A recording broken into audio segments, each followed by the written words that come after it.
The Undertaker! The Undertaker and the mystery partners will reveal! I never heard of all! Take hold! Ow! Look at that! I remember that. I used to, when I was younger, I used to order the old pay-per-views, which were a lot cheaper than they are now. I mean, unless you get the WWE Network, of course. But, wow.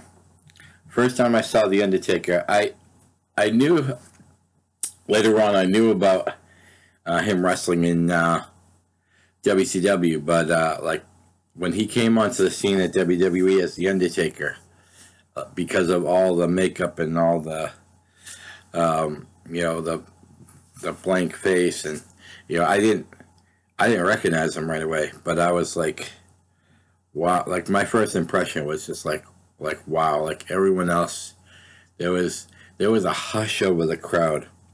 Like this guy generally scared people when he came onto the scene, and I think that's what they were going for, but I don't think they realized what a marketing genius this was, because you know back then I mean wrestlers had gimmicks, yes, but nothing close to as intimidating as the Undertaker persona. So when I first saw him at Survivor Series 1990, like everyone else, I was awestruck at the size, the agility, the flying clothesline, and doing stuff on the top rope that no guy his size should be able to do. And it was just surreal how, you know, it became Undertaker's playground. I mean, he was everything that he had. He has wrestling ability. A lot of people don't realize that because of earlier days. There was a lot of the flying stuff and the power stuff, but he can wrestle, and that's what even Bret Hart said. Unlike a lot of the other big guys, here's a guy that can actually move hold for hold with you, and a big guy, because traditionally big guys were more just power bombs, choke slams. I mean, he had those. Don't get me wrong. He had the Last Ride, which is his version of the power bomb, and he obviously has the choke slam. But that was usually it. It was like clothesline, power moves. But the Undertaker could grapple, and he showed that later on in his career when he was Big Evil and came out to the awesome music American Badass, and he got to finally show that I'm not just a big man, I can wrestle too. I mean, I think that was what I fully respected about the Undertaker, is that the fact that he could do it all. Like I said, speed, agility, high flying ability. A lot of people remember all the times that he would fly over that top rope. Like, no guy his size should be able to do that, but he has so much.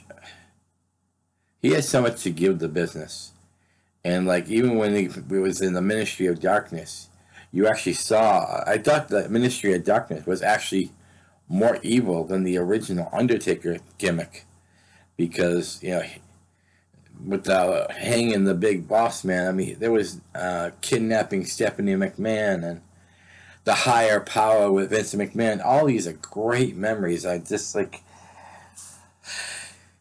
I think we're all privileged to have seen The Undertaker perform. I've got to see him live, and I can share a little short story, but I'm going to save that for me. Sorry if I teased you a little bit, but let's just say I got to meet Mark Calloway. And behind all the makeup and behind all the rest in peace, he's a genuine guy. A man who loved the business.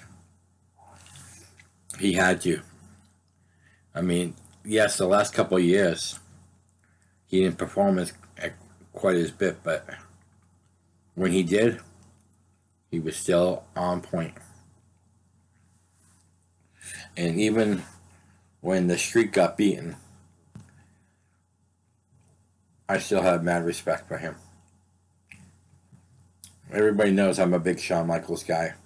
And Shawn Michaels will always be Mr. WrestleMania to me. But man, when it came to WrestleMania, Undertaker was just on the same level as Shawn. He loved WrestleMania. He loved all the events, but he loved WrestleMania. And it's surreal that he's gone now. You know, we're never gonna see people. We're never gonna see. I'm gonna say that again. A guy with his talent. Oh yeah, I know there's some people who's like, well, it's just, they know the outcomes of the matches, but you know what? The Undertaker was a pure professional at his craft.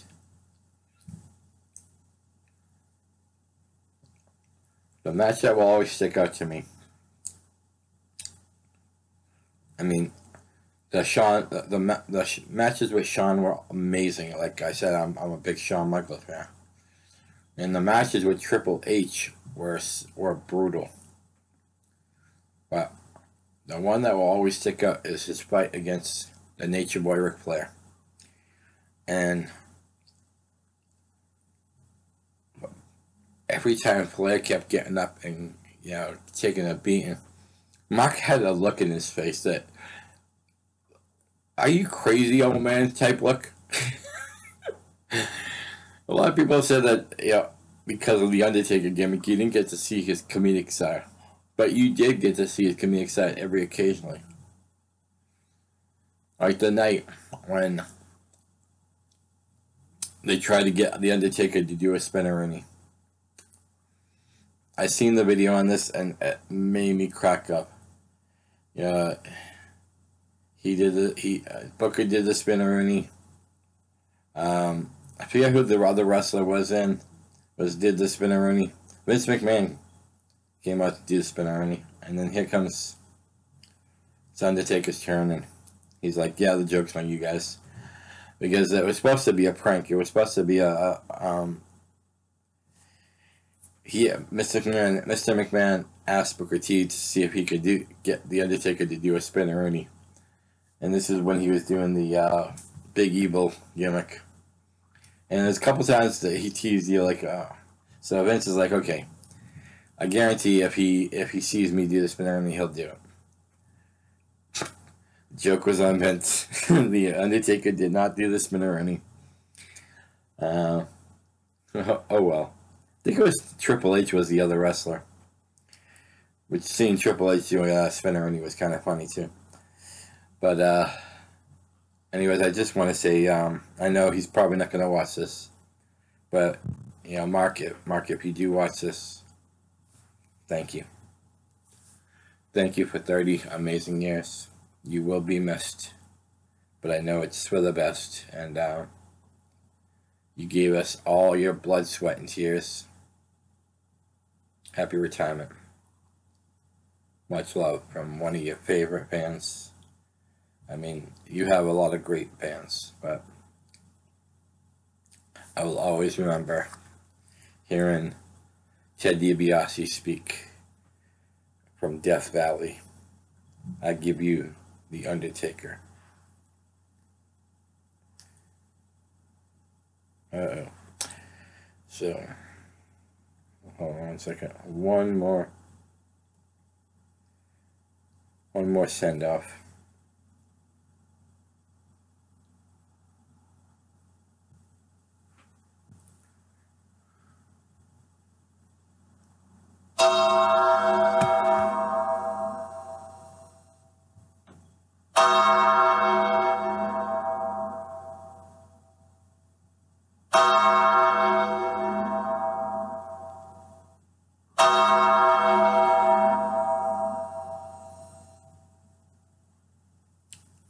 Rest in peace, Undertaker. Happy retirement, Mark Calloway.